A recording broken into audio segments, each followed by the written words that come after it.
యోనా గ్రంథం చాలా శ్రేష్టమైనది. పరిశుద్ధ గ్రంథములో యోనా గ్రంథం నాకు చాలా ఇష్టమైంది. ఇంతకుముందుకు చాలాసార్లు చెప్పాను. యోనా గ్రంథం నేను యేసుక్రీస్తును నమ్మిన తర్వాత ఈ యోనా గ్రంథాన్ని ఎక్కువ సార్లు చదివాను. పరిశుద్ధ గ్రంథంలో సమగ్ర గ్రంథాన్ని తర్వాత చదివాను కనుక నాకు బాగా ఉపయోగపడే మాటలను ఎక్కువగా చదువుతూ ఉంటాను. వరుస క్రమేణా చదవడం నాకు కొంచెం బద్ధకమే, కానీ నేను నా అవసరత కొరకు చాలాసార్లు ఒకే దాన్ని చదివిన దినాలు ఎన్నో ఉన్నవి అనుభవాల్లో. ఏది ఏమైతేనేమి యోనా జీవితం చాలా శ్రేష్టమైన సంగతులను బోధిస్తూ ఉంది. యోనా అంటే గువ్వ అని అర్థం, పావురం, పిజన్. ఈ పావురము జాతి చాలా మంచి జాతి అంటాము కదూ. ఇది పరిశుద్ధాత్మకు గుర్తు. పావురములో చాలా ప్రత్యేకతలు ఉన్నవి. గువ్వ లేదా పావురము ఈ జాతికి చాలా ప్రత్యేకతలు ఉన్నవి. వాటికి భోజనానికి ఆహారము దొరకనప్పుడు రాళ్లను మింగి అరిగించుకుంటవి. విశ్వాసి ఇలాంటి కఠినమైన పరిస్థితుల్లో అలాంటి జటిలమైన వాటిని జీర్ణం చేసుకోవాలా. కఠినమైన పరిస్థితులలో జటిలమైన శ్రమలు ఉంటాయి. జటిలమైనవి అంటే ఇక ఎవరి నుండి కావు అవి పరిష్కరించడానికి. అలాంటప్పుడు వాటిని కనుక నీవు జీర్ణం చేసుకోగలిగితే చాలా మంచిది. చిన్నగా ఉన్నప్పుడు భోజనం చేసిన తర్వాత వెంటనే ఇట్లా ఒళ్ళు విరుపడం అంటారు, తెలుసు కదా. ఇట్లా ఒళ్ళు విరిసామనుకో, మా పెద్దలు, మా తాత కానీ మా నాన్నమ్మ కానీ చూస్తే తిట్టకుండా తిట్టేవారు. అన్నం తిన్న వెంటనే, భోజనం చేసిన వెంటనే చేయి కడుక్కొని, పిల్లలం కదా మాకేం తెలుసు, ఇట్లా అన్నామనుకో యమ తిట్టేవాళ్ళు. ఆ తిన్న తిండి అసలు అర్థం కాకుండా తిట్టేవాళ్ళు. ఏంటి అంటేనంట, తిన్న వెంటనే ఇట్లా అనడం అంట అస్సలు మంచిది కాదంట. ఒకటి, రెండవది త్వరగా జీర్ణమవుతుందంట అని మీరు వదిలిపెట్టారు. త్వరగా జీర్ణం కావడానికి జెలిసిలు ఉన్నాయి, డైజీన్స్ ఉన్నాయి, సోంపులు ఉన్నాయి, ఇంకేమో ఉన్నాయేమో. కానీ ఇట్లంటే జీర్ణం అవుతుందో లేదో నాకు తెలియదు, కానీ వారు మాత్రం యమదిచ్చేవారు. కొన్ని సందర్భాల్లో కొన్ని పరిస్థితులను మనం అర్థం చేసుకోవాలా. ఈ గువ్వ కానీ పావురము కానీ ఈ జాతికి ఈ విషయంలోనికి వచ్చేస్తే కోడి సైతం కడుపు నిండా దానికి అవసరమైనంత భోజనం తిన్న తర్వాత మీరు అబ్జర్వ్ చేయండి. గువ్వ పావురం కొంచెం కష్టం, కానీ కోళ్ళు ఉంటే ఊళ్ళల్లోకి వెళ్ళినప్పుడు చూడండి, మీకు ఆ సన్నివేశం మీకు అర్థం కాకపోతే ఏమనుకోక పిడికడి గింజలు తీసుకొని వెళ్ళి ఆ కోడికి వెయ్యండి. ఆ కోడి బాగా తినేస్తుంది. తిన్న వెంటనే దాని నోరును భూమి మీద ఇటు రాస్తుంది. ఇటు రాస్తే ఇట్లా వెన్ను విరిసినట్టు. అట్లా రాసింది అంటే జీర్ణ ప్రక్రియ ప్రారంభమైంది అని అర్థం. ఇట్లా రాసిన అరగంటకు అది రాళ్ళు తినని, అది ఇంకొకటి తినని, ఆ లోపల జీర్ణమైపోతుంది. కోడి గింజలు తిన్న తర్వాత, విత్తనాలను తినిన తర్వాత ముక్కు నేలకేసి 2-3 సార్లు ఇట్లా రాస్తుంది. కాలుతో సరిగా ఇట్లా ముక్కు రాసేసుకుంటుంది. అది రాసుకున్న తర్వాత 1/2 అవర్కు జీర్ణక్రియ వేగం పుంజుకొని రాళ్ళు సైతం అరగడము ప్రారంభమవుతుంది.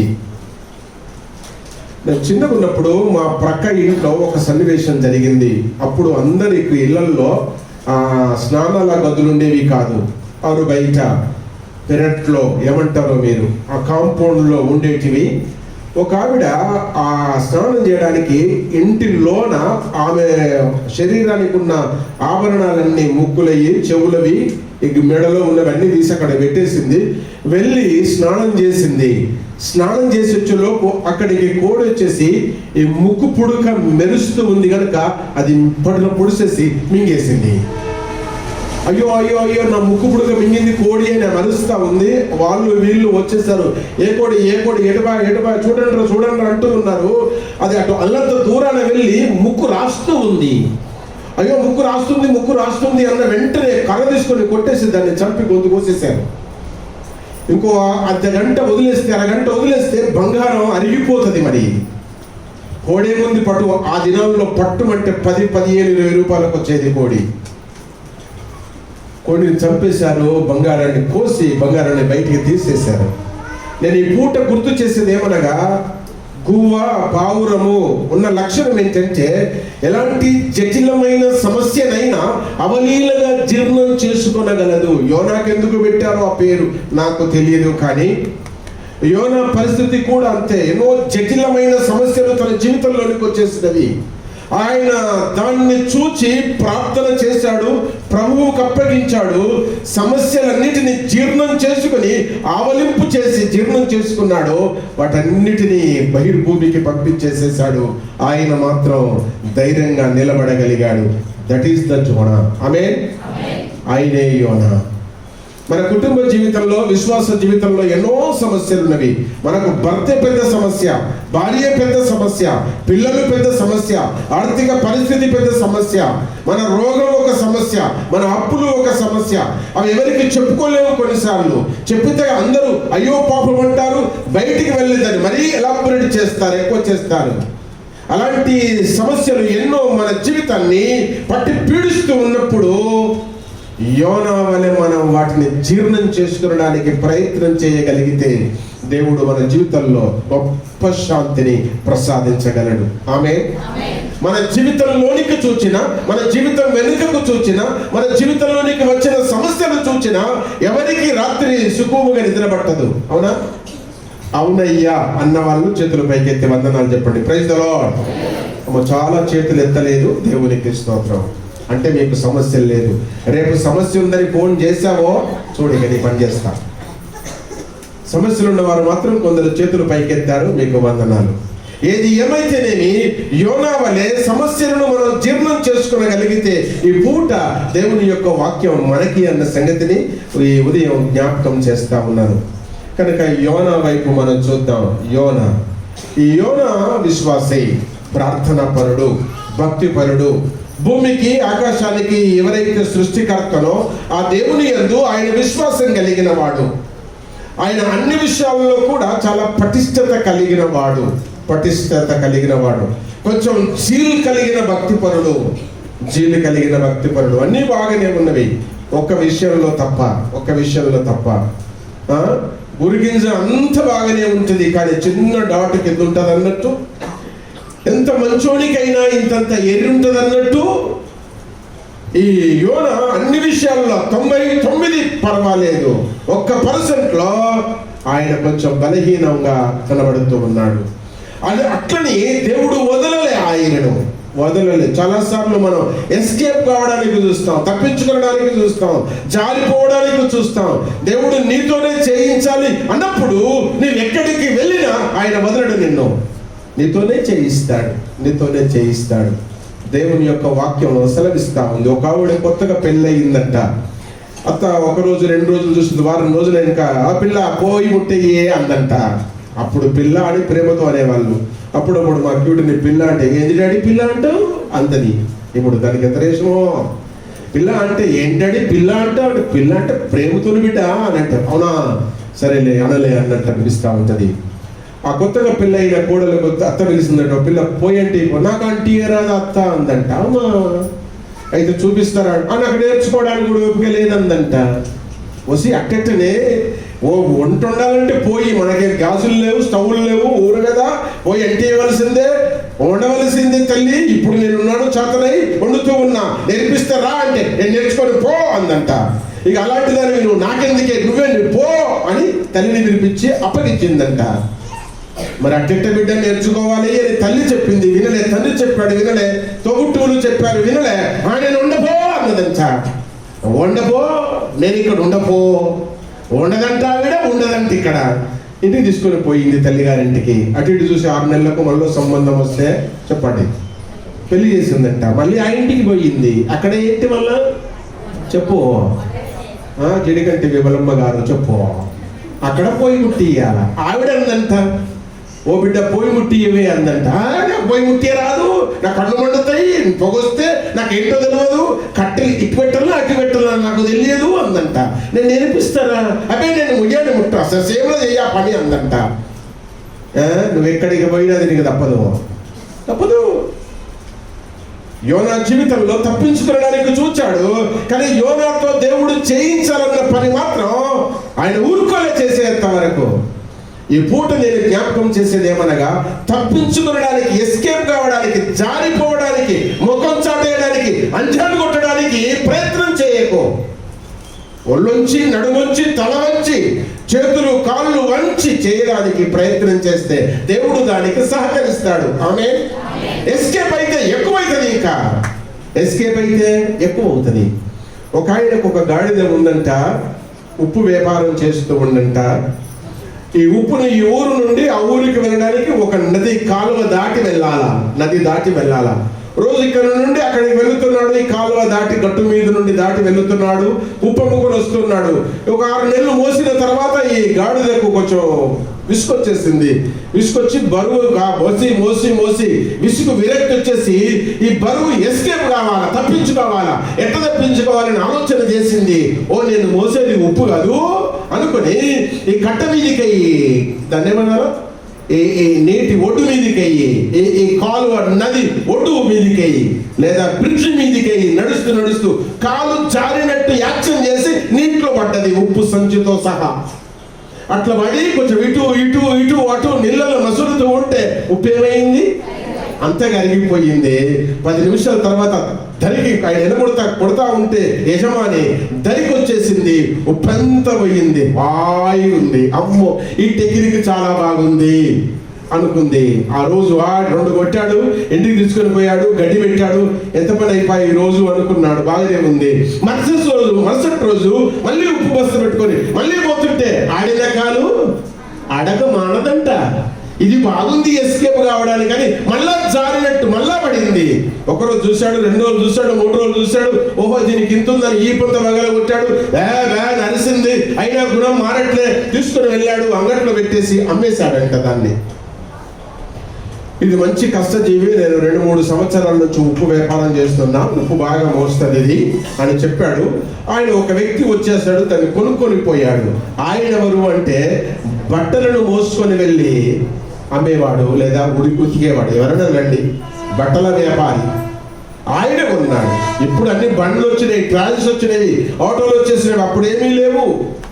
ఈ బట్టల వ్యాపారి ఈ గాడిదను కొన్నాడు. బాగా మోస్తుందయ్యా, చాలా మోస్తుంది. అమ్మ, ఉప్పు మోసిన గాడిద బట్టలు ఎందుకు పోయేదిలే, మోస్తుంది అనుకొని పోయాడు. మంచిగానే మోస్తుంది, బాగానే ఉంది. ఆయననేమో ఆ ఊరు నుండి ఈ ఊరికి రావాలి, సేమ్ ఉన్నది, సేమ్ నీళ్లు, సేమ్ ట్రావెలింగ్. ఆ ఊరు నుండి ఈ ఊరికి రావాలి. ఇది బాగా అలవాటు తెలిసింది కదా, ఇది ఓహో నీళ్ళల్లో పడితే బరువు తేలిక అవుతుంది అని దీనికి తెలుసు. అంతే, గది మాత్రమే తెలుసు. బట్ మనకు ఎనకేమవుతుందో తెలియదు, మనకు వెనక తతంగం ఏంటుంటుందో తెలియదు. బట్టలు మోసుకొని వస్తున్న గాడిద కాలు జారినట్టు చేసింది, నీళ్ళల్లో పడ్డది. నీళ్ళల్లో బట్టలు తడిసి బరువు డబుల్ అయిపోయింది. బయటికి లాగుతుంది, రావట్లేదే. చాలాసార్లు ఎస్కేప్ కావడానికి, తప్పించుకోవడానికి పోతుంటాం మనం. అది తడిసి మోపడవుతుందన్న సంగతి తెలియదు మనకు. రాత్రంట ప్రార్థనంట, నిద్రంట, అబ్బో అలసిపోయామంట, ఏంటో పటంట అని పడుకున్నావో నీ సమస్య తడిసి మోపడవుతుంది, ఇక్కడికి వస్తే తేలికవుతుంది. దేవుని కార్యాలలో నీవెంత చురుకుగా పాలు పంపులు పొందుతావో నీ జటిలమైన సమస్య అంత అవలీలగా దేవుడు కరగదీస్తాడు. ఒక తల్లికి 2 కొడుకులు ఉన్నారంట, త్వరగా ముగిస్తే పట్టు. ఒక తల్లికి 2 కొడుకులు ఉన్నారంట. ఒక ఆయన వ్యవసాయం చేస్తున్నాడు, ఒక ఆయన చదువుకుంటూ ఉన్నాడు. వ్యవసాయం చేస్తున్న ఆయనకు ఏదో ఉండదో లేదో ఏదో పెడతా ఉంది. ఇది చదువుకునే వాడికి ఏమో కొంచెం మంచి బట్టలు, వాడు స్కూల్ పోవాలి కదా, వాడు కాలేజీ పోవాలి కదా, వాడు 10 మందిలో తిరగాలి కదా, కొంచెం మంచి బట్టలు తీసుకురావడం, కొంచెం వేడిగా అన్నం పెట్టడం జరుగుతూ ఉంది తల్లి. ఇదంతా చూసిన వీడికి ఎక్కడ లేని పెరిగిపోయింది. నేనేమో ఎండలో కష్టపడి బియ్యం పండించి తీసుకొని వస్తే అందరు కూర్చొని తింటున్నారు, వాడు పైసా పని చేయడు, వాడికి ఏమో మంచి బట్టలు, మంచి చెప్పులు, మంచి భోజనం, నాకేమో మిగిలింది పెడతాం ఏంటి అని ఒకరోజు ధర్నాకు దిగి కలిగిందంట. వ్యవసాయం చేస్తున్నాడు, మరే వాడికి చాలా బాధరా, వాడికి చాలా కష్టమరా, వాడికి బాగా ఎక్కలేని టెన్షన్స్ రా, ఎక్కలేని ఇబ్బంది వాడికి. నీకేముందిరా, పని చేస్తావు, వచ్చి తింటావు, హాయిగా పడుకుంటావు, నీకు వాడికి ఉన్న టెన్షన్ నీకు ఏమి లేవురా అలాంటి వినలేదంట. వీడు వాదన చేస్తున్నాడు. అయితే ఒక పని చేస్తాను బిడ్డ, ఇద్దరు పడుకోండి అందంట. తల్లి ఇద్దరి షేడ్స్ తీసేసింది, పడుకోబెట్టింది వెళ్ళలేకరా. ఇద్దరి పడుకున్న తర్వాత ఇద్దరి ఈ చెస్ట్ మీద, ఈ హార్ట్ దగ్గర, చెస్ట్ మీద హార్ట్ దగ్గర వెన్న పూస తీసుకొని, వెన్న పూస అర్థమవుతుందా, వెన్న ముద్ద అంటే బాగా పెరుగును, చిక్కటి పెరుగును, ఇప్పుడు దొరికే పెరుగులో అసలు ఎన్నే ఉండదు మాట. మనం బరే గేదె పాలు తీసుకొని వచ్చి కాచి తోడేస్తే దాంట్లో వెళ్తుంది పెరుగులో. ఆ వెన్న ముద్ద తీసుకొని వచ్చి ఈ పడుకొని చదువుకున్న కొడుకు మీద పెట్టిందంట, వ్యవసాయం చేసే కొడుకు మీద పెట్టింది. ఈ చదువుకున్న కొడుకు ఎన్నికలు పడుకున్న టెస్ట్, ఇది గుడ్డి టెస్ట్, ఇది గుడ్డి టెస్ట్, చదువులేని టెస్ట్ ఇది. అక్కడ పెట్టేసింది. 5 నిమిషాలలో చదువుకున్న వాని చెస్ట్ మీద వెన్ననేమో కరిగిపోయింది, వాని వెన్న కరగట్లేదు. ఎవడి వెన్న? వ్యవసాయం చేసేవాడి వెన్న కరగట్లే. అప్పుడు ఇద్దరు లేపి చూపిందంట, లెండ్రా లెండ్రా లెరా లేస్తూ చూసావా, వాడి వెన్న కరిగిపోయింది, నీ వెన్న కరగలే. వాడికి చాలా టెన్షన్స్ ఉన్నవి, ఆ టెన్షన్స్ తట్టుకోలేక అది కరిగిపోయిందిరా, నువ్వు ఎంత కుసులుగా ఉన్నావు చూడు. అప్పుడు వాడికి జ్ఞానోదయం కలిగింది. ఈ ఉదయం నేను జ్ఞాపకం చేస్తున్నాను, నీకు సమస్య ఉంది లేదు నాకు తెలియదు, కానీ యోనాకు వచ్చిన సమస్య మనకే వస్తే మనం ఏం చేయగలం? మనకు వస్తున్న సమస్యలు యోనాకు వచ్చేదంటే సగము కూడా కాదు. ఈ ఉదయం యోనా వలె మనం ప్రవర్తించగలిగితే సమయ స్ఫూర్తితో దేవుడు మన సమస్యలను కరగదీస్తాడు, మనల్ని గడ్డున దరిన నిలబెడతాడు. ఆమేన్. యోనా చేసిన పని ఏంటి మనం అందరం ఎరుగుదాం. యోనాను నినివే పట్టణస్థులకు దగ్గరికి వెళ్ళమన్నాడు. వారి జీవితం చాలా విచారకరంగా ఉంది, దుర్గతిలో ఉన్నారు, చెడు జీవితంలో ఉన్నారు, నాకు విరుద్ధంగా బ్రతుకుతున్నారు, అట్టనే బ్రతికితే చస్తారు అని వెళ్ళి చెప్పు యోనా అన్నాడు. వెళ్తా ప్రభువా అన్నాడు, వెళ్తా ప్రభువా అన్నాడు. తీరా చూస్తే ఈ మాట చెప్పితే నన్నేం చేస్తారు అనుకున్నాడో, నాకెందుకు వచ్చిన పేచి అనుకున్నాడో, ఈ బురద నాకెందుకు అనుకున్నాడో, ఈ నొప్పి నాకెందుకు అనుకున్నాడో, నాది నాకే ఉంది ఇంకా అదేంటి ఎక్స్ట్రా అనుకున్నాడో తెలియదు. యోనా మాత్రం నినివే పట్టణానికి వెళ్ళడానికి ఇష్టపడలేదు, తరిశీసుకు వెళుతున్నాడు. దేవుడు వదులుకోలేదు, దేవుడు విడిచిపెట్టలేదు. గొప్ప తుఫాను వచ్చేసింది. ఇదంతా మనం ఎరుగుదాము, చాలాసార్లు విన్నాము గనక ఇదంతా మనం ఎరుగుదాము. ఓడ మీద వెళుతూ ఉన్నాడు, తుఫాను చెలరేగింది. యోనా చేసిన 3 పనులు చూపిస్తాను. మొదటి అధ్యాయము బిడ్డ దయచేసి 5వ వచనం చదవండి. ఈ రోజు మన ధ్యానాంశం ఏమనగా విశ్వాసి యొక్క విధి, డ్యూటీ ఆఫ్ బిలీవర్. విశ్వాసి యొక్క విధి. నీవు విశ్వాసివైతే, నీవు క్రైస్తవుడవైతే, నీవు భక్తిపరుడవైతే, నీవు ఎస్కేప్ కాకుండా దాన్ని కనుక సాల్వ్ చేసి ముందుకు వెళ్ళాలని జీల్ నీదే అయితే నీ విధి ఏమై ఉండాలా? ఇప్పుడు చూద్దాం. నెంబర్ 1 5వ వచనం. కాబట్టి నావికులు భయపడి ప్రతి వాడును తన తన దేవతకు ప్రార్థించి ఓడ చులకన చేయుటకై అందులోని సరుకులను సముద్రములో పారవేసిరి. ఈ ఉదయం నీ సమస్య సత్యమనగాలంటే సరుకులను పారేయాలా, సరుకులను పారేయాలా. సరుకులు నీతో ఉంటే నువ్వు మునిగిపోతావు. ఎంట సరుకులు చాలా ఉన్నవి, చాలా ఉన్నవి. సందేశకుని సరుకులు అని చెప్పగలిగితే కొన్ని వేలు చేస్తవి. ఈ పూట నేను జ్ఞాపకం చేస్తూ ఉన్నాను, యోనా యొక్క సమస్యను సద్దమనపడానికి సరుకులు పారేశాడు. సరుకులను అంటే మూటాముల్లే వస్తువులు తనతో తీసుకుని, తన కూడా తీసుకుని వెళుతున్న సామాగ్రిని సముద్రంలో పారవేశాడు. కనుక 1 సరుకులను పారవేయాలా. సరుకులను, నీకు నాకుండే సరుకులు చాలా ఉన్నవి. ఒక 2 చెప్తా. అందరికి ఉన్న సరుకులు, ఎత్తిన చేతులకు ఎత్తని చేతులకు ఉండే సరుకులు నాకు తెలుసు, నేను చెప్తాను. 1 నీ చింత అనే సరుకును ముందు పడేయాల. అందరికి ఉంది చింత. నాకు చింత లేదు అనేవారు ఎవరు లేరు. కొంచెం మాటలు వస్తే చాలు ఒక చింత. చిన్న కార్యం చేయాలి అనుకుంటే అది అయిపోయేంత వరకు ఎట్లవుతుంది పెద్ద చింత అందరికీ సమస్యలు, అందరికీ ఉన్నవి. కానీ ఈ పూట నీవు అవలీలగా దరికి చేరడానికి, సముద్రము దాటడానికి, సముద్రములో మునుగకుండా చావకుండా బ్రతకాలి అంటే ఒకటి సరుకులను పారేయాల. ఏ సరుకు అంటే చింత అనే సరుకును పారేయాల. మత్తయి సువార్తికుడు రాస్తాడు 6వ అధ్యాయం 30వ వచనములో, మీ చింత యావత్తు నా మీద వేయండి అని దేవుడు అన్నాడు. దేవుని మీద అయ్యో పాపం, అందరూ దేవుని మీద వేస్తే నేను ఎందుకు వెయ్యాలి, నాది నేనే మోస్తా పట్టు అనుకొని పెట్టుకున్నాం అక్కడ. నా మీద వేయండ్రా బాబు అంటే వేయట్లేదు. ఏంటి పరిస్థితి అంటే, నీకు చాదస్తమా, నీకు తెలివి ఎక్కువనా, నీ తోక పెద్దగా ఉందా, నీ భక్తి ఎక్కువనా, ఏంటది? నాకు ఇచ్చేయండి బిడ్డ నీ సమస్య అంటే ఆయన ఇవ్వకుండా నీ దగ్గర పెట్టుకోవడం ఏమనాలా? ఏమనాలా? నువ్వు అట్టనే ఇంకొక 5 నిమిషాలు ఆలస్యం చేస్తే మునిగిపోతావు, నీట చచ్చిపోతావు. అందుకే నీ సమస్యను నా మీద వేయు, నీ సరుకులను పారేయి. ఉదయం మన సరుకులు సముద్రంలో పారేద్దాం. అక్కడ అంటాడు, నీ చింత యావత్తును నా మీద. చింత కొంతేసి కొంత పెట్టుకోమనిలే, యావత్తు అన్నాడు అక్కడ. బైబిల్లో ఒక్కొక్క అక్షరం ఎంతో అర్థాన్ని ఇస్తుంది. చింత యావత్తు ఆయన మీద వేయాల. చింత యావత్తును ఆయన మీద మనం వేయగలిగితే దేవుడు మనకు నెమ్మదినిస్తాడు, తృప్తినిస్తాడు. అంత ఆయన మోస్తాడు. మనకే బాధన బందీ ఉండదు. చింత యావత్తును ఆయన మీద వేయడానికి మనం ఇష్టపడితే ఎంత ఉపశమనమో, ఎంత నెమ్మదో. రాసుకున్నారా ఫ్రెండ్స్? మత్తయి సువార్త 6:30లో ఆ వచనం ఉంది. ఒకటి. రెండవది, ఇంకేమి వేయాలి, ఇంకేం పారేయాలా, ఇంకేమి సరుకులు పారేయాలి. చాలా పెద్ద లిస్ట్ ఉంది, టైం లేదు కనుక లిస్ట్ అంతా చెప్పండి. 2 చూపిస్తాను. ఒకటి, నీ చింత యావత్తు పారవేయు. రెండవది, ఆ ఎఫ్ఎస్సి పత్రికలో రాస్తాడు, అది చదువుదాం, బాగుంటుంది, అది చదువుదాం. చూడండి, ఎఫ్ఎస్సి పత్రిక తీయండి బిడ్డ, 4వ అధ్యాయం. ఎఫ్ఎస్సి పత్రిక 4వ అధ్యాయము తీసిన వారు 26వ వచనములో మీ కోపము, అక్కడ ఒక లిస్ట్ ఇస్తాడు చూడండి.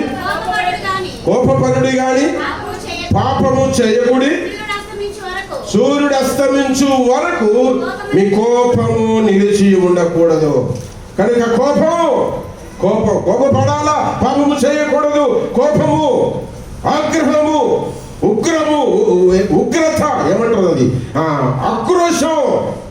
ఆక్రోశం సూర్యుడు అస్తమించే వరకు ఉండకూడదంట. దాన్ని వెంటనే దులిపేసేయాల, పడేసేయాల. నీ మీద బల్లి పడింది, ఏం చేస్తావు? బల్లి బజ్జుకో అంటావా? ఉన్న పాటను దులిపేస్తావు. బల్లి బజ్జుకో. అయ్యో, గోడ మీద నీకు బెడ్ లేదు, నా మీద పడ్డావు, ఎంత హాయి ఉందో, బజ్జు బల్లి అంటావా? అట్ట పడిందో లేదో ఇట్ట దులుపుతావు. ఈ ఉదయం నీ కోపము నువ్వు దులుపనంత వరకు మునిగిపోతావు. దులిపితే తేలుతావు, జరిగి చేరుతావు. నీ చింత యావత్తును దులిపేసాయి, పారేసాయి. నీ కోపము, నీ ఆగ్రహాన్ని పారేసేసాయి. అప్పుడు నువ్వు తేలికైపోతావు.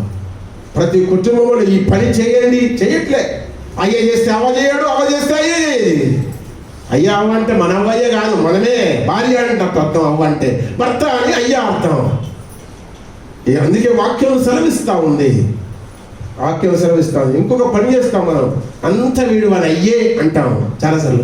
భలే అన్నావు కదా, నేను మా అయ్యలాగానే వీడు అంతా వీడు అంటాం మనం. పిల్లలు చూసి అంత వీడు వాడు అయ్యలాగానే చేస్తాడు, మన అయ్యలాగానే కోపం వీడికి, మన అయ్యలాగానే తింటాడు, మన అయ్యలాగానే వీడు అంటాం. వాడు ఇంకింత వెలిగిపోతాడు.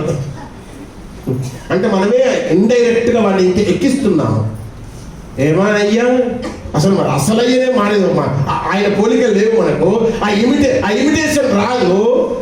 ఆయనను రోల్ మోడల్గా పెట్టుకోము, ఎవరినో పెట్టుకుంటాం మనం. అసలు మన అయ్య యేసుక్రీస్తు, ఆయన మోడల్ మనం చేయగలిగితే ఎంత బాగుండేదో. దేవుని యొక్క వాక్యం సెలవిస్తూ ఉంది. ఒకటి, సరుకులను సముద్రంలో పారేయాలి. బయట పారేయాలి, సముద్రంలో పారేయాలి. ఎందుకో తెలుసా? ఈ చింత ఇంకెవడికి ఉపయోగపడద్దు. నీలో ఉన్న కోపం ఇంకెవడికి ఎక్కొద్దు. రక్తం కావాలి అని అవసరం ఏర్పడింది మన కుటుంబంలో. నేను ముందుకు పోయాను, నా బ్లడ్ టెస్ట్ చేశారు, నాకు ఏడుస్తుంది, HIV ఉంది అని తేలింది, పాజిటివ్ వచ్చింది. ఏం చేస్తారా? బిడ్డను తీసి ఎక్కిస్తారా? వాడికి ఎక్కిస్తారా? ఎక్కియరు. బ్లడ్ తీసిన ఆపేస్తారు, వెంటనే డైరెక్ట్ కుటుంబంలో ఉన్న వారిని పిలిచేస్తారు. ఈ పేషెంట్ పరిస్థితి ఇది, ఎవరికి చెప్పకండి, వెళ్ళి పలానా వైద్యుని కలవండి, అక్కడ మెడిసిన్ దొరుకుతాయి, మీరు జాగ్రత్తగా ఉండండి, కేర్ఫుల్, వార్నింగ్ ఇచ్చి పంపిస్తారు. అంతే కదా? కానీ తీసేసి ఆయనకి ఎక్కిస్తారా? అరే, చింత ఎవరికి పనికి రాదు అని తెలిసినప్పుడు దాన్ని సముద్రంలో పడేయాలా? తీసి ఇంట్లో పడేయద్దు, భూమి మీద పడేయద్దు. ఇంట్లో పడేస్తే ఇంకోటి వాడుకుంటాడు, దాన్ని భూమి మీద పడేస్తే ఇంకోటి వాడుకుంటాడు. నీకు తగ్గుదం వచ్చేసింది, అందుకే ఎక్కడ పడితే అక్కడ ఉంచకు, ఊసకు, మోరలో ఊసు, గటెరలో ఊసు, నీ ఇష్టం కదా అని ఊస్తావేంటి? పిల్లలు తొక్కితే వారికి ఎక్కుతుంది, అది అర్థమవుతుందా? మన కోపం సముద్రంలోనే పడాలా, మన కోపం సముద్రంలోనే పడాలా. ఒకటి. రెండవది, మన చింత సముద్రంలోనే పడాలా. మేబీ 20 years బ్యాక్ శాంతినగర్లో ఒక ఆవిడ చనిపోయింది ఎయిడ్స్తో. గాంధీ హాస్పిటల్లో చనిపోయింది, ఎయిడ్స్ అని డిక్లేర్ అయిపోయింది, చనిపోయింది. ఆవిడ దగ్గరికి ఎవరు వెళ్ళట్లేదు. ఆవిడకి 2 పిల్లలు, భర్త, భార్య, తండ్రి చచ్చిపోయాడు, తల్లి ఉంది, అందరూ ఉన్నారు. ఆ బాడీని తీసుకొచ్చేసి సమాధి చేయాలి. ఓడు ఆ కర్మ నాకు పట్టింది. నేను మార్చరీలోనికి వెళ్ళాను, ఆ బాడీని ఫుల్ ప్యాక్ చేయించాను, వ్యాన్లో పెట్టి తీసుకుని వచ్చేసాను. వ్యాన్లో పెట్టి తీసుకుని వచ్చేస్తే ఆ తీరా చూసింది ఏంటి అంటే, పూడ్చి పెట్టడానికి కూడా వీల్లేదని డాక్టర్ ఫుల్ వార్నింగ్ ఇచ్చాడు.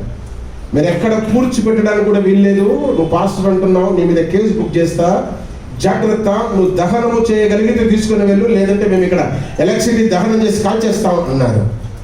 లేదు నేను చేస్తాను అని తీసుకొని వచ్చేసాను. నేను ముందు పడితే నన్ను చూసి కొందరు, ఈ శాంతినగర్ బస్ స్టాప్ దగ్గర ఉన్న సంగతి చెప్తున్నా, ఎక్కడో కాదో, తీసుకొని నేను కొంతమంది పెద్దవాళ్ళని పట్టుకొని వచ్చేసి ఈ మౌలాలి రైల్వే క్వార్టర్స్, సాయినగర్ అంటున్నాం, ఇప్పుడు అక్కడ కొన్ని సమాధులు ఉన్నాయి, అక్కడ తీసుకొని వచ్చేసి దహనం చేశా. దహనం చేయడానికి కూడా ఎవరు దగ్గర రావట్లే. 15 ఏళ్ళు కాపురం చేసిండు, అట్టకట్టున్నాడు. ఎవడాడు? భర్త. ఇప్పుడు బతుకున్నాడు. పిల్లలు ఎవరు రాలేదు. ముఖం చూడడానికి భయపడిపోతున్నారు. ముఖం చూడడానికి ఎవరు ఉన్నారా? రండి అన్నా. నేను ఎవరు రాలే. సరే పెట్టండి, కట్టెలు పెట్టేశాను. చితికి నిప్పంటియడానికి రావలే కదా. ఆస్తిని అంత అమ్ముకొని గడించారు, పైసా ఇయ్యలే నాకు ఇయ్యకపోని, నాకు అవసరం లేదు కూడా. చితికి నిప్పు నేను పెట్టి కాలు పెట్టేశా. దాన్ని తీసుకొని రుజువు చేసి గాంధీ హాస్పిటల్లో సబ్మిట్ చేశా. ఆ సమాధిలో తోటలో ఉన్న వారందరూ సంతకాలు పెట్టి చితికి కాల్ చేశామని.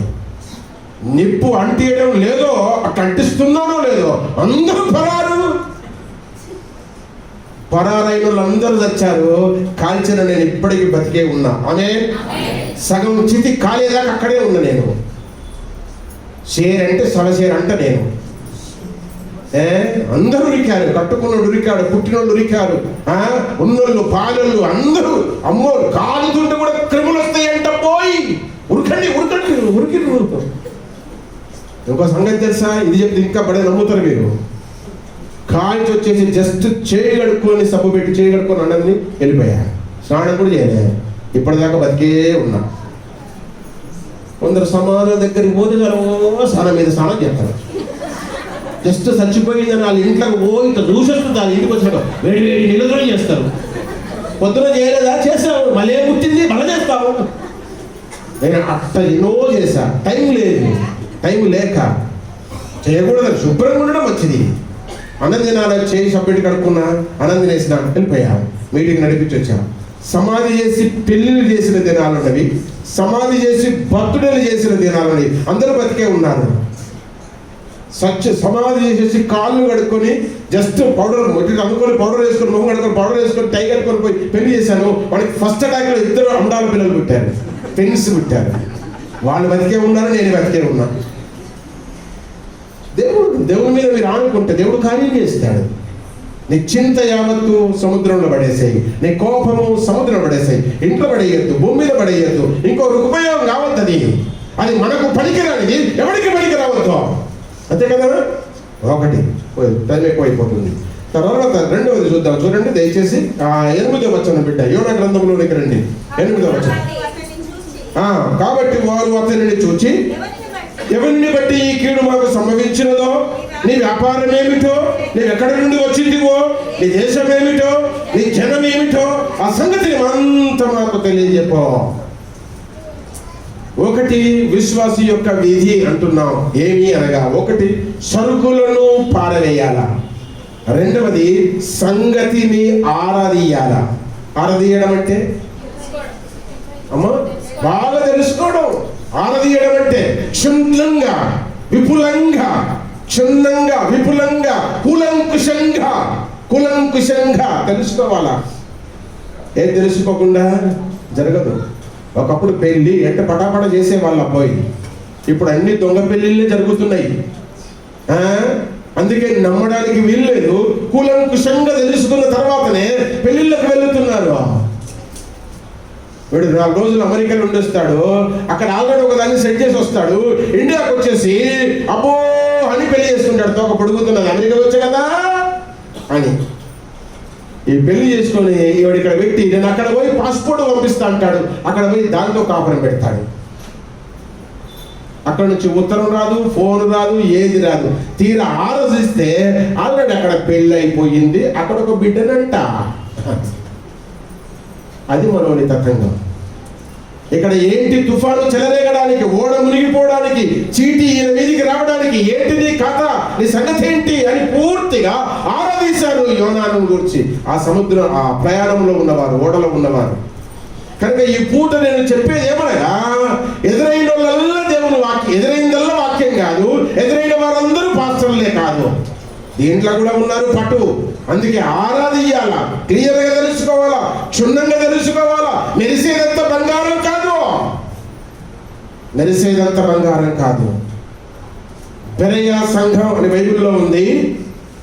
ప్రసంగికుడు, దైవజనుడు వాక్యం చెబుతూ ఉంటే బాగా క్షుణ్ణంగా చూచారంట. ఇది కరెక్టా అబద్ధమా? ఇది అబద్ధ బోధన.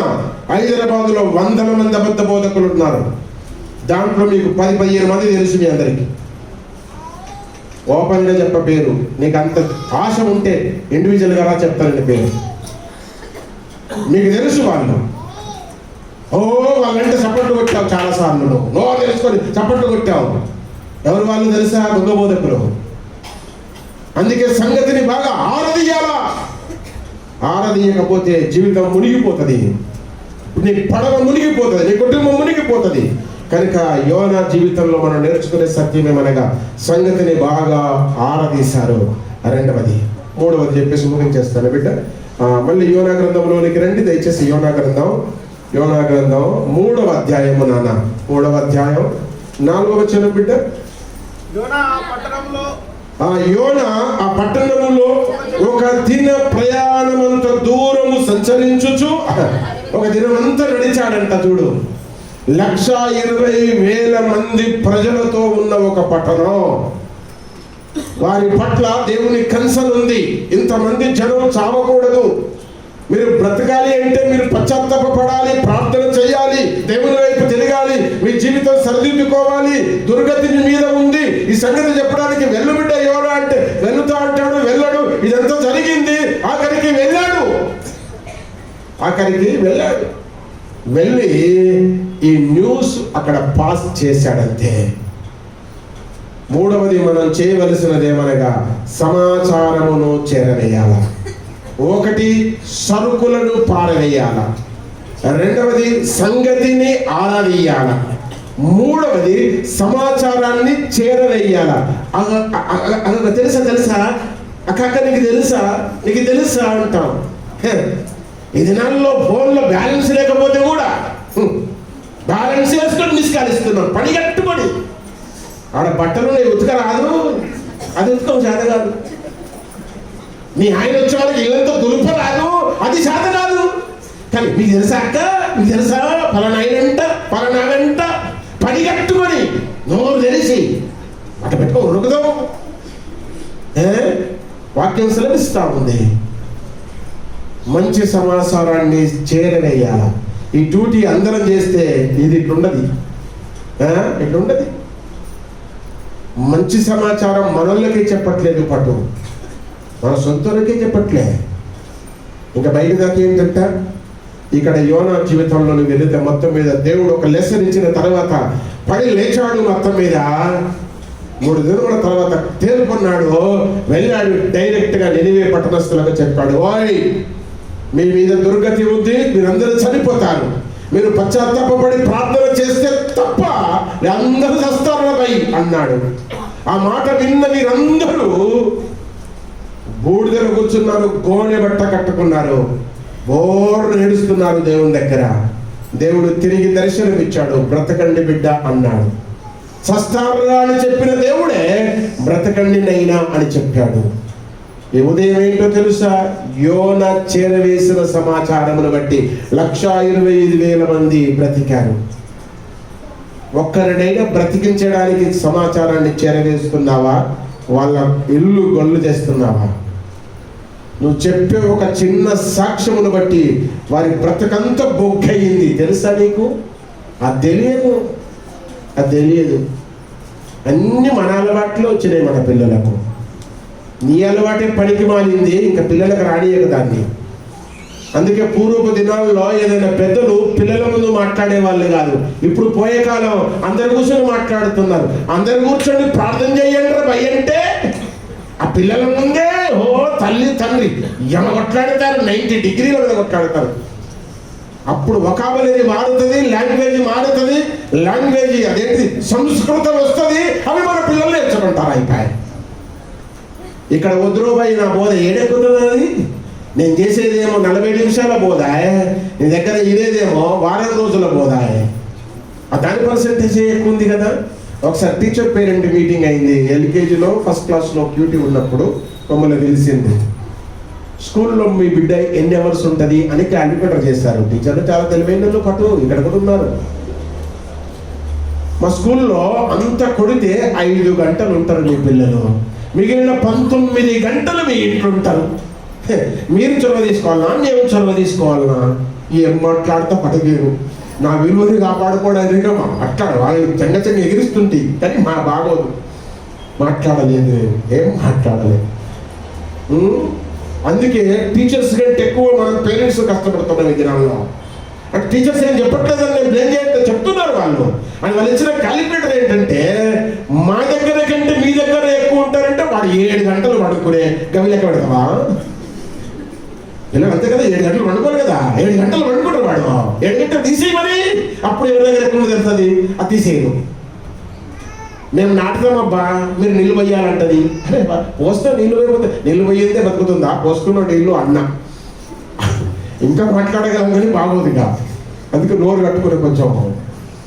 ఈ పూట నేను జ్ఞాపకం చేసేది ఏమనగా, దేవుని సన్నిధిలో కుటుంబముగా మనం ఎక్కువ సమయం స్పెండ్ చేయగలిగితే మన పిల్లల మీద ప్రమాదం తప్పుతుంది. ఆమేన్. అంతటా ప్రమాదం ఆవరించి ఉంది. దుర్గతి అంత ప్రపంచంలో పాదుకొని ఉంది. దాని నుండి మనం తప్పించబడాలి అంటే ఒకటి సరుకులను పారవేయాల, రెండవది సంగతిని క్షుణ్ణంగా ఆరదెయ్యాల, మూడవది సమాచారమును చేరవేయాల. ఈ పని నువ్వు చేయనంత వరకు యేసుక్రీస్తు భూమి మీదకి రాడు. నువ్వు చేసావో రేపు చేసేసే ఎల్లుండి చేస్తాడు. చేస్తున్నామా? చెయ్యట్లేదు. ఈ నుంచి ఇంటికి పోగానే రెడీగా ఉంటుంది వంట పని. అట్లా తిన్నామో ఇట్లా కాలు మూసుకొని కొంచెం అట్లా ఇట్లా లేసే లోపల బట్టలు రెడీగా కనబడతా ఉంటాయి. మనోడికి డ్యూటీ కనబడతా ఉంటుంది. వారమంతా వచ్చేసాడు కదా, జరసేపు పడుకోవాలనిపిస్తుంది. మా జాబ్ చేసే పడుకుంటాడులే, పడుకో అట్లా పడుకోవాలనిపిస్తుంది. కొంచెం పడుకుంటాడు, నేను పడుకుంటా, మనం పడుకుంటాం. అవి ఆ దినం గడిచే తెల్లవారితే మళ్ళీ ఆట మొదలే. పరుగు పరుగు పరుగు పరుగు. ఇక ఎప్పుడంటే ఇది యోనా అది పూల్చుకున్నాడు కనుకనే గొప్ప కార్యాన్ని జరిగింది. ఇశ్రాయేలు దేశపు చిన్నది రాజుల గ్రంథంలో మనం చదివితే 2వ రాజుల గ్రంథం 5వ అధ్యాయంలో చిన్నది బానిసగా వచ్చింది, ఇశ్రాయేలు దేశము నుండి వచ్చింది. ఆ చిన్నది చెప్పిన చిన్న 2-3 మాటలకు దేశమంతా ప్రకటన జరిగింది. యెహోవాయే నిజమైన దేవుడు, ఎలీషా దేవుడే నిజమైన దేవుడు అని ప్రకటన జరిగింది. కనుక మనం చేరవేస్తూ ఉన్నామా? అలాంటి చొరవ మనం తీసుకొనగలిగితే ప్రపంచము మీద ఉన్న దుర్గతి తప్పించబడుతుంది. అలాంటి కృప దేవుడు అనుగ్రహించును గాక. అందరి మీద ఉన్న దుర్గతి తప్పించబడును గాక. మనలో ఉన్న పనికిరాని సరుకులన్నీ దూరము పారవేయుదుము గాక. కళ్ళు ముంచుదాం, ప్రార్థన చేసుకుందాం. అందరం కళ్ళు మూసుకుందాం, తలలు ముంచుదాం, దేవుని సహాయాన్ని కోరుకుందాం. దేవుని మహిమ కొరకు ఉపయోగపడనివి, దేవుని వాక్యానికి విరుద్ధమైనవి, పరిశుద్ధాత్మకు దుఃఖము కలిగించునవి పారవేస్తాము, దులిపివేస్తాము, దూరం ఉంచుదాము. దేవుని యొక్క వాక్యాన్ని బాగా ఆరతీస్తాము. వాక్యానికి సంబంధించిన సువార్త అనే సంగతిని, సమాచారమును చేరవేస్తాం. పరిశుద్ధులమైన మా పరమ తండ్రి, కృప కలిగిన దేవా, దయ కలిగిన మా స్వామి, మీకే స్తుతులు కృతజ్ఞత స్తోత్రాలు చెల్లించుకొంచు ఉన్నాం. మిమితి లేని కృపను బట్టి, అపారమైన ప్రేమను బట్టి, మా జీవితంలో జరిగించిన కార్యాలన్నింటి కొరకై నిండు హృదయంతో మీకే స్తుతి కృతజ్ఞత స్తోత్రాలు చెల్లిస్తూ ఉన్నాం. నా జీవితం మరొకసారి మా గమనంలోనికి తీసుకుని వచ్చినందులకై స్తోత్రాలు. నేరుగా మీరు నాతో మాతో మాట్లాడినందులకై స్తోత్రాలు. నైనా నీ కొరకు మీ సంగతిని చేరవేసే వారముగా, మీ నామానికి విరుద్ధమైనవి మా జీవితాలకు ఆయాసం కలిగించే వాటన్నిటిని పారవేసే వారముగా, పరిశుద్ధ గ్రంథాన్ని చిన్నంగా ఆరాధించే వారముగా మీరు మమ్మల్ని సిద్ధపరుస్తున్నందులకై కృతజ్ఞతలు చెల్లిస్తూ, మనమందరూ తిరిగి వెళుతూ ఉండగా క్షేమమును ప్రసాదించమని, మీరు అక్కడ కొరకు ఆయత్తపరచమని, సంఘముగా మీరు మమ్మల్ని అందరినీ సంసిద్ధపరచమని స్తుతి కృతజ్ఞత స్తోత్రాలు చెల్లిస్తూ, మీ కృప కలిగిన స్థానం మా సంస్థను అప్పగిస్తూ, ఈ మాటలు వింటున్నప్పుడు అందరినీ మీరు దయతో దర్శించి దీవించమని, అనేకులకు ఆశీర్వాదకరంగా ఉన్నట్లు మీ కృపను అనుగ్రహించమని స్తుతి కృతజ్ఞత వందనాలు చెల్లిస్తూ, క్రీస్తు పేరిట ప్రార్థించి వేడుకొనుచున్నాము తండ్రి. ఆమేన్.